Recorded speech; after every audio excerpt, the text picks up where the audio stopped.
সামনে আজকে কম্পিটিটিভ এক্সামের গুরুত্বপূর্ণ জিকের ক্লাস নিয়ে হাজির হলাম, যেগুলো কেপিএসআই প্রিলিমসে 2023 এসেছিল। তার গুরুত্বপূর্ণ 10টি কোশ্চেন নিয়ে হাজির হয়েছে। নিচে কোনটি ক্ষেত্রে তরল অবস্থা থেকে কঠিন অবস্থা পরিণত হলে পদার্থটির আয়তন বেড়ে যায় না? বরফেরও বাড়ে, অ্যান্টিমনিরও বাড়ে, বিস্মাতেরও বাড়ে, বাড়ে না তাহলে খায় অ্যালুমিনিয়াম। এখান থেকে কিছু গুরুত্বপূর্ণ কোশ্চেন আসতে পারে, এবং সাধারণত বেশিরভাগ পদার্থ কঠিন হলে আয়তন কমে, কিন্তু বরফ আর অ্যান্টিমনি বিস্মাত আর ঢালাই লোহার বাদলে আয়তন বৃদ্ধি পায়।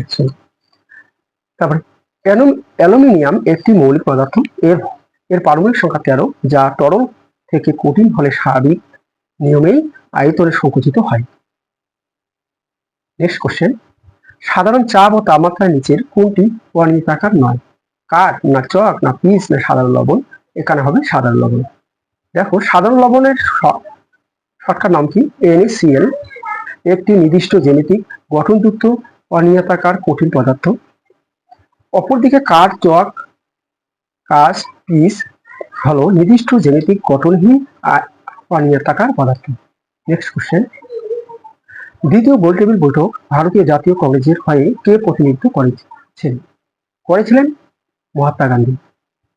দেখো, 1931 সালে লন্ডনে অনুষ্ঠিত দ্বিতীয় গোলটেবিল বৈঠকে ভারতীয় জাতীয় কংগ্রেসের একমাত্র প্রতিনিধি হিসাবে মহাত্মা গান্ধী যোগ দিয়েছিলেন। গান্ধী আরোইন গান্ধী আরোইন কত খ্রিস্টাব্দে হয়েছিল বা কত সালে হয়েছিল, এটা খুব গুরুত্বপূর্ণ কোশ্চেন। হয়েছিল 1931। ফলশ্রুতি হিসাবে কংগ্রেস এই বৈঠক অংশগ্রহণ করতে সক্ষম হয়েছিল। নেক্সট কোশ্চেন, দ্বিতীয় চন্দ্রগুপ্ত রাজত্বকালে কোন পরিব্রাজক ভারতে আসেন? Fa Hien. দেখো, চীন পরিব্রাজক ফাই হিয়েন দ্বিতীয় চন্দ্রগুপ্ত ও রাজত্বকালে ভারতে এসেছিলেন, এবং তার বিখ্যাত গ্রন্থ ফোকো কিং। হিউয়েন সাং এসেছিল হর্ষবর্ধনের রাজত্বকালে। এগুলো খুব গুরুত্বপূর্ণ কম্পিটিটিভ এক্সামের।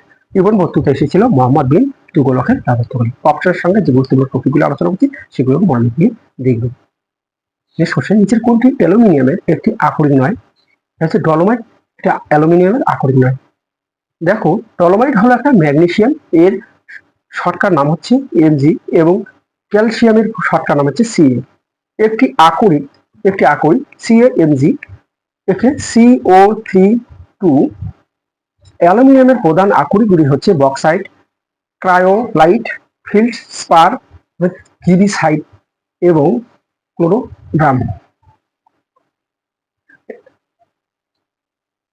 এটিলা কোন সম্প্রদায়ের নেতা ছিলেন? হুন সম্প্রদায়ের নেতা ছিলেন। এখান থেকে আরো কোশ্চেন আসতে পারে। এটিলা ছিলেন যাযাবর যোদ্ধা হুন সম্প্রদায়ের বিখ্যাত দুর্ধর্ষ নেতা ছিলেন। ভারতে গুপ্ত সম্রাট স্কন্দগুপ্ত রাজত্বকালে হুন আক্রমণ করেছিল, এবং স্কন্দগুপ্ত সফলভাবে হুনদের পরাস্ত করে। সেই জন্য একে ভারতের রক্ষা কবচ বলা হয়। নেক্সট কোশ্চেন, বায়লাডিলা লৌহ আকরিক খনিটি কোন রাজ্যে অবস্থিত? এটা হচ্ছে ছত্তিশগড় রাজ্যে। গুরুত্বপূর্ণ পয়েন্টগুলো হচ্ছে, দেখো, বায়লাডিলা লৌহ আকরিক খনিটি ছত্তিশগড়ের দন্তেওয়াড়া জেলা অবস্থিত, এবং এটি উচ্চমানের হেমাটাইট লৌহ আকরিকের জন্য বিখ্যাত। এখানে উৎপাদিত লৌহ বিশাখাপত্তনম বন্দরের মাধ্যমে প্রধানত জাপানে রপ্তানি করা হয়। মরীচিকা নিম্নোক্ত কোনটির উদাহরণ? মরীচিকা হচ্ছে অভ্যন্তরীণ পূর্ণ প্রতিফলন।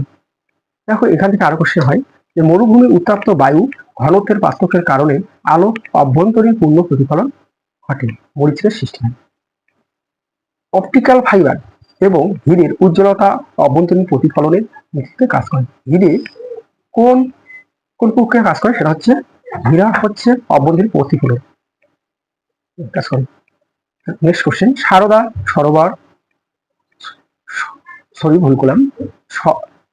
সরোবর বহুমুখী পরিকল্পনা কোন রাজ্যে উপরে অবস্থিত?